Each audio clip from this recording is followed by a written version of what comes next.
A lot of that is, I think, is the walled garden issue, and the fact that there's like a walled garden, right? And when there's a walled garden, there's a bunch of people that are doing really well together, and they're hanging out together, and they have fun, and you're not in that group. You start getting mad at that, and you find reasons why that's bad because you want something like that in your life, which we all do. If I see like a whole group of friends like palling around and laughing, I always smile because I know what that's like. I like it. But if you never have that in your life and you see a group of people palling around and having a good time together and hugging each other, just laughing and just having a good old time, you feel like left out. You feel disrespected almost. So this is the first time I've ever heard of a walled garden, right? This was nothing that my people, my family, my friends, my group of uh, compadres, we don't talk about walled gardens. So when I heard it, I said, let me look it up, right? Of course, I listened to what Joe had to say, but I ended up having to look it up as well. And this is what I got. Uh, it's an enclosed ecosystem. These platforms operate as closed ecosystem, keeping users within the platform owned environment rather than directing them externally or people that are unapproved. Okay. And when I read that, I was like, yeah, that's kind of like what they're doing, right? Like, is there a walled garden? Absolutely.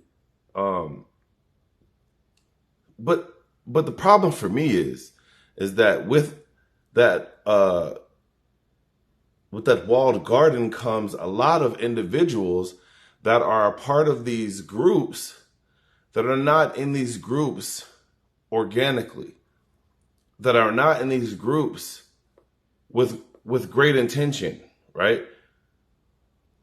Like you can tell when someone is in a group of people that hasn't been accepted and how it's awkward, man.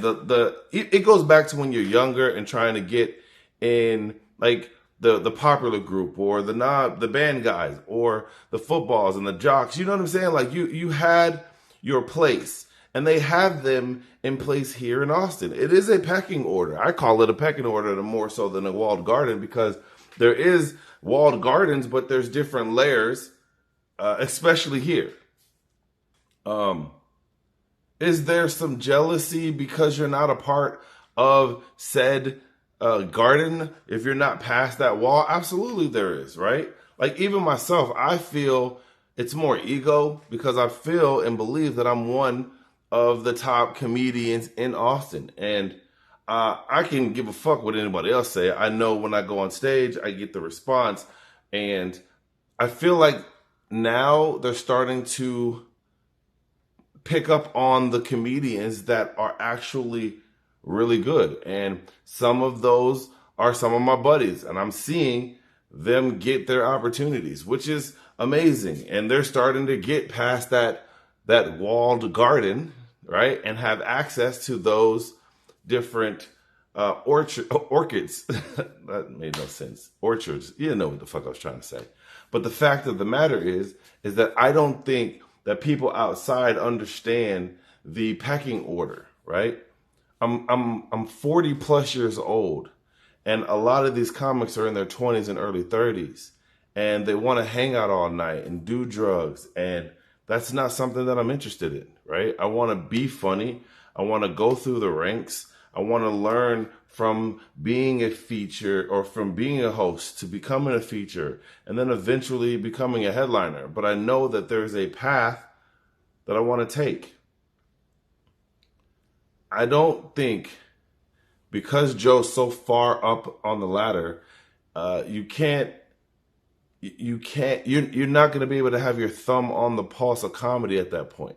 So it's only going to be relayed to you.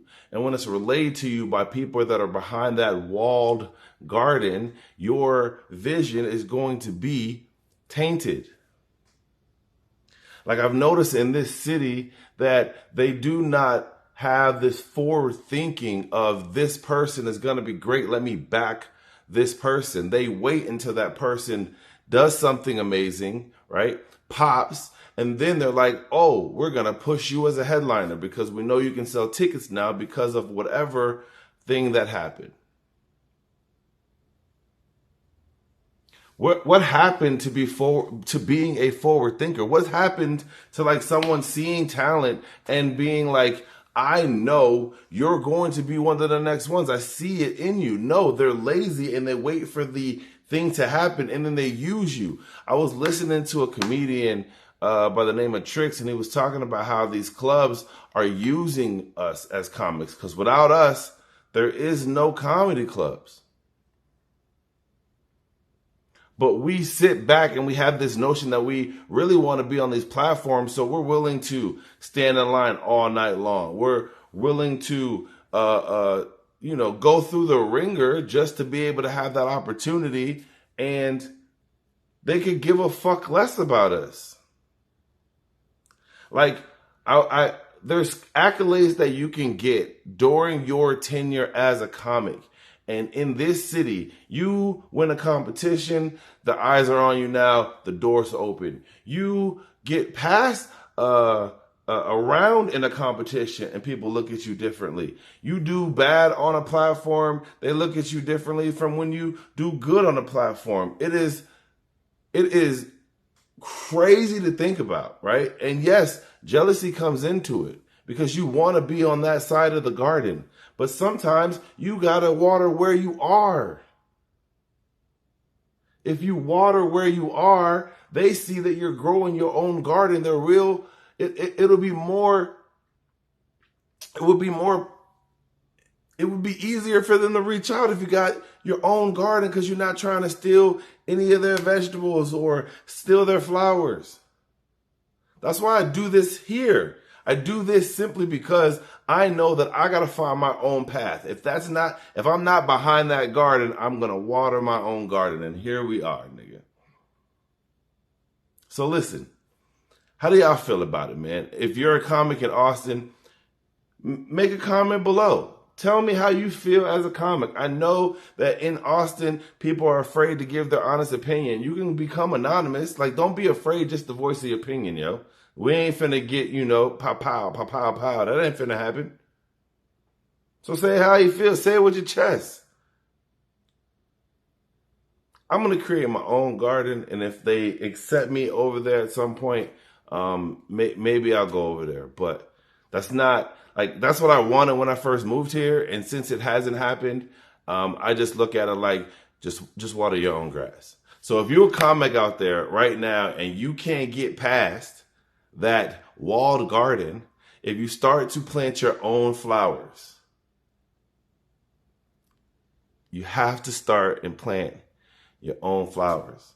Nobody wants to have to give away their harvest or their own hard-earned plants and vegetables to someone that had the capabilities of creating their own garden.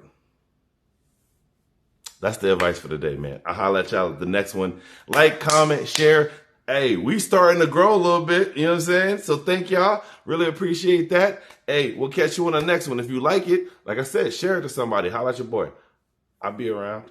This feels like family to me. This is a beautiful thing. Everybody's so supportive. There's no backbiting. There's no shit talking. It's all fucking love. So when I hear people say negative shit about the Austin scene, I'm like, I've found it to be a beautiful experience, like truly, like a truly heartwarming experience. It's people that aren't in the scene. That's all it is. It's like people that they're looking at it from the outside. And